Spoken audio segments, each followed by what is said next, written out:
Hello, and welcome to Mondays with Maria Gould. Today is March the 10th, 2025, and this is episode 10, where I will share my journey of healing from bipolar. So, when I was young, I was considered pretty much a happy child, but I did, of course, as many children do, have a lot of moods. And as I grew up and went through my teens and hormones kicked in, puberty kicked in, I had a lot more moods. Now, let's give you a little bit of background. When I was growing up, I grew up on a farm, but we ate sort of the classic American diet. We ate a lot of refined carbohydrates, huge plates of pasta, huge homegrown potatoes, a lot of carbohydrates, bread at every meal, dessert after every meal. My dad was diabetic, that he did need medication to help monitor that, but he, of course, had a great sweet tooth. So I grew up in this lifestyle of, not really knowing what healthy portions were, what healthy food was, and just ate what my parents ate. Now, as I started to get older, of course, I needed to be able to cook for myself, and I would choose a lot of refined carbohydrates like ramen noodles, pastas, breads, sandwiches, and of course, always those treats, right? Always those treats like huge bowls of ice cream with chocolate sauce and chocolate chips. And all of this really affected my mood, but I never put it together. So when I would eat this way, I would have that, of course, that sugar high, that complete up, where it would feel like I could do anything was possible.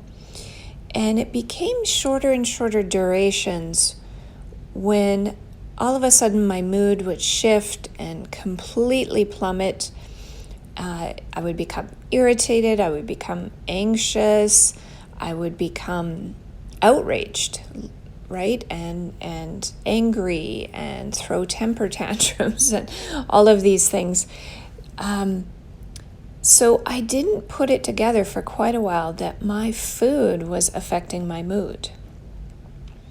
As I went through my life, after my father passed away when I was 16, my mother and I moved to Kelowna, BC. And when I was in school, I, of course, continued this eating pattern. My mom worked full time. I needed to kind of be as self-reliant as I could be. So my diet led to basically what I feel was me passing out in gym class. When I went to the doctor and they did blood work, they saw that I was severely anemic. So of course that makes you feel awful. You can feel weak with anemia. You can feel tired, lethargic, and definitely that was the majority of what I was feeling. So I took supplementation for iron and went to health food stores to get iron that didn't upset my stomach. And then this was a shake-up call for me, and I started to question if there was something else deeper going on, because I didn't feel very heard at the doctor's, and I didn't feel very cared about. It felt very disregarding how serious it was to me, my moods and passing out and my low energy level and my unhappiness. So my mother booked an appointment. We went to a naturopath, and this was a turning point for me. When he did blood work, he actually saw that my blood sugars were very, very low. I had what he called hypoglycemia. And this is something I had to learn about. I had never heard about it. And he explained it as hypoglycemia is when you eat foods that are digested really quickly and broken down in your stomach, and those sugars, all food breaks down into glucose, into sugars. And it depends on the rate that they break down on how fast that sugar load or that sugar dump goes into your bloodstream. And because of my diet, I ate a lot of refined carbohydrates. I had a lot of sugar dumping into my bloodstream. So my insulin would shoot up, and then I would, the job of insulin is literally to take blood sugars out of your bloodstream and put it into fat cells. So now all of a sudden this complete opposite, this complete drop in my blood sugar levels made me feel lethargic, made me feel like I couldn't think, made my moods drop. It could cause me to pass out. And of course, I couldn't control my emotions at this time with this roller coaster going on in my body, right? So I would get tired and lethargic and sometimes even need a nap, right? And this was before the end of high school, so I was only 16 or 17. And this was a concern. So I started to learn through my naturopath how to eat properly, how to slow down those spikes in blood sugar and therefore insulin, because he said that it would eventually lead to possibly diabetes. Now, my father had diabetes, and I saw that he had to take medication, and he was supposed to watch his diet, which he didn't. But it started to make sense to me that with my father having diabetes, me not learning how to eat correctly, and then actually all of these symptoms amplifying and going to the point of extremity where I would pass out or have complete mood swings. By the time I was 17, I was diagnosed bipolar, right? And when I look back at my life and how much my blood sugars were out of control with how I ate, that makes complete sense. Of course, the outward appearance of my moods and my mood stability would appear out of control, like bipolar, up and down. I would have moments of being the life of the party, being happy right after that sugar high. And then once my body secreted all of the insulin and dropped my blood sugar again, then I would crash and get angry and grumpy and moody and rageful, really, in a lot of ways. Just my brain would hook on to different thoughts and just be angry at different things for really no reason other than my blood sugars were dropping.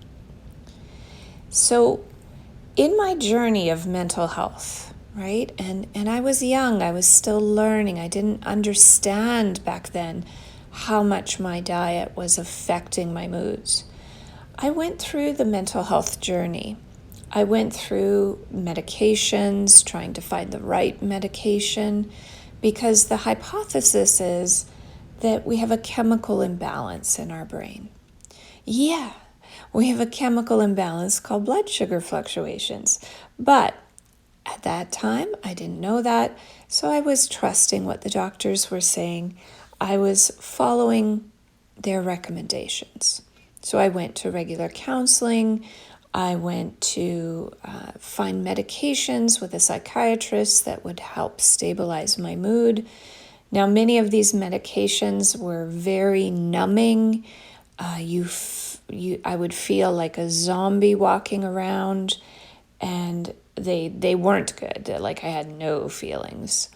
So it took me a while to find the right one that felt okay. And I do say that the medication did help teach me and my brain chemistry how to be more stable.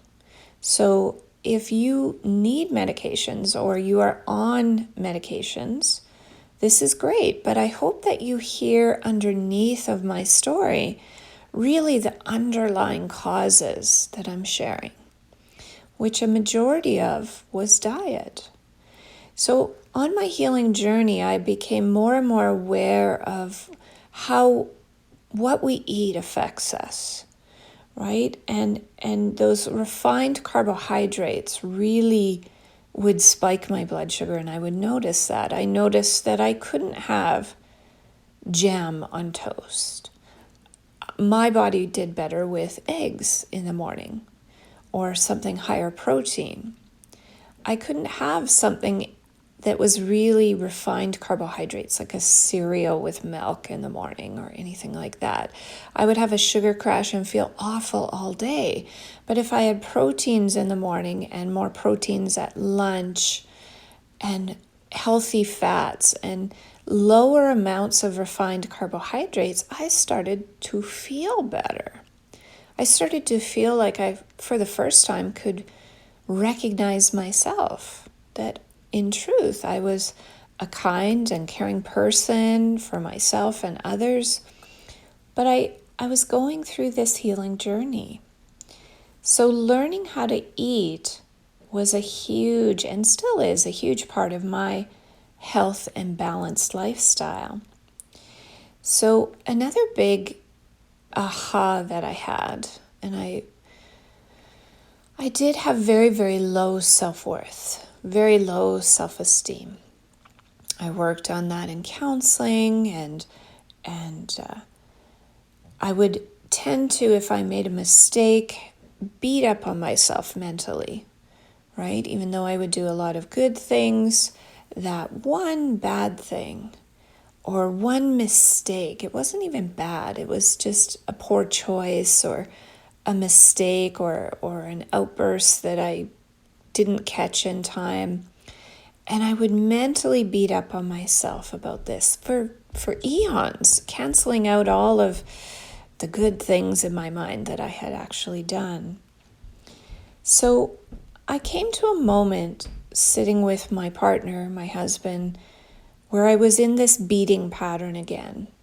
I had what I called the 2x4 out, and I was completely beating myself over the head and the back with my proverbial 2x4. And this loving presence,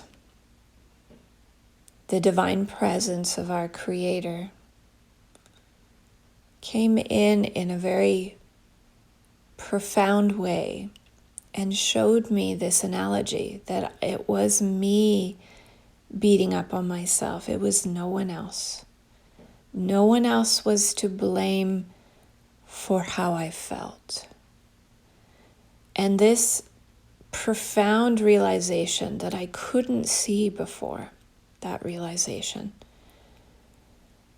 was what I call a come to Jesus moment. It was that come to Jesus moment where I had to put down my beating stick. It was the hardest thing I've ever done mentally, because it became so much a part of my hand, my appendage. I learned that pattern from my mother. She learned it from her mother. Like, there was this strong belief that this is how you are a better person, by punishing yourself. That's how you learn and grow. But I was shown in that vision of Creator's kindness and compassion and showing me the truth that by beating up on myself mentally, I was beating up on myself by what I ate, by how I overexercised, how I didn't put myself as a priority in my own life. I was self-sacrificing, and it was hurting me. So I needed to shift. And that struggle of putting that mental beating stick down and choosing to see myself in a positive way. Choosing to see myself as my Creator saw me, as something that's good, was so profound. It was so hard because I believed those thoughts, those negative thoughts about myself that I told myself. I had to choose to believe something else about myself. So as I put that proverbial beating stick down, and I would feel the mental habits come up of beating up on myself, being hard on myself, being negative towards myself, that energy actually shifted me completely. And I would just keep going back and reassuring myself that I choose to be loving towards myself, have kind words towards myself mentally. And this spread out. This started to spread into my life. Then it was easier to make healthier food choices. It was easier to eat out as much. There's a lot of hidden fats and preservatives and salts and all kinds of stuff in eating out. If you eat at home, you can make just as beautifully yummy foods without all of the fats and the oils and the chemicals, salts, MSG that can be added to takeout food.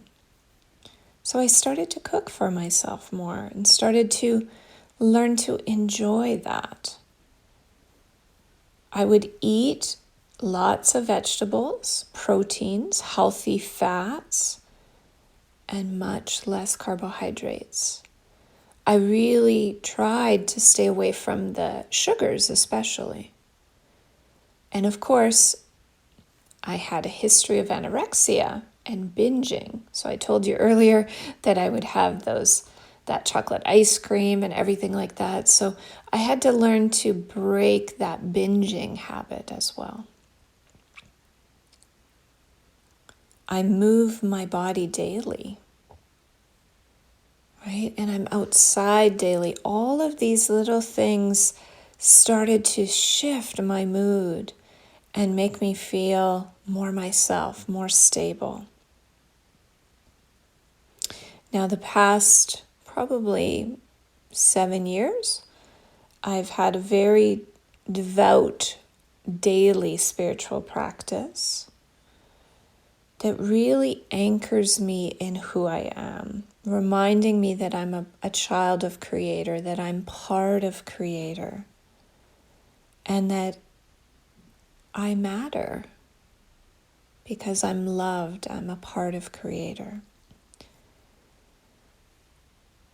So all of these little things, choosing to put that beating stick down, choosing to think about myself differently, changing my self-worth, my self-esteem, started to ripple out, choosing to eat better, choosing to make healthier choices, more water, more movement, healthy movement for my body, not over-exercising because I had anorexia and thought that I needed to exercise in excess to stay slim.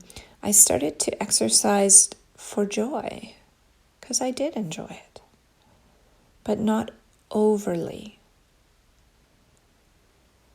And I learned to move my body in ways like yoga and walking, being outside as much as I can, getting that beautiful fresh air and sunshine. This feeds our soul, feeds our body, feeds our energy field, our aura. And that daily spiritual practice that anchors me in who I really am. All of these things, these tools, have led me to be completely free, plus profoundly theta healing. And learning the art of theta healing has transformed my life with bipolar. Because in my my second theta healing class called the Advanced DNA class, we receive over 500 positive downloads from the Creator. And a positive download that I received was how to live without depression. My mind was blown. Like I didn't even conceive that that was possible until that exact moment. And then my brain was like, yes, I'm going to figure this out. So that profound shift in theta healing also helped me realize I can overcome this diagnosis of bipolar. I can learn to regulate my blood sugars so I can regulate my moods, my emotions, my outbursts. I want to be healthy. I want to be happy. I want to feel steady and stable. So this journey that I've been on, I share with my clients, I share with my students to show you that there is hope. When we are told something, especially around our mental health, I have clients that come and they're seeing a therapist for anxiety or for depression or different things that they've been diagnosed with. And this is just the start of their healing journey. And I share my story to help them understand that it's not a lifelong sentence, that you can overcome it. You can learn tools, you can learn different ways of being and eating and thinking that will shift this in your body. You are not created broken. You can heal. That's how your Creator made you. So if you know somebody that struggles with a mood disorder, struggles with anxiety or depression, and really believe that this is their sentence in life, believe that this is what they have to learn to live with. I used to think that about my diagnosis as well. Let me reassure you that it isn't. You can learn how to be healthy and happy. And a big part of that is learning how to take care of yourself in a healthy way. Different thinking, different eating, different lifestyle. All of this helps bring you back into who you really are as Creator made you to be. Our Creator did not make us to be depressed, did not make us to have anxiety, did not make us to have mood disorders. This is part of our environment, what we were raised in, what we learned, our foods. There's a lot of different factors. But you can heal it with the Creator's help. So if you enjoyed my story, if you have other questions, please reach out. You can contact me through my website, through email. And if you're looking for a little more love and support in your journey, I do offer theta healing sessions where we can really go into a reading from Creator on which first leg of the journey you should start on, what will help you start to take back your power and to realize that you are not made with these different diagnoses. These were created by circumstances, and how to start shifting those. So this is Maria Gould, and thank you so much for your time and attention listening to my story, listening to what has helped me on my journey to overcome bipolar. And I hope that this inspires you. So if you know somebody that is struggling with this, please share it. Please share it. There is hope. We don't have to live with these diagnoses forever. It's only the start of your healing journey. Have a blessed and beautiful day.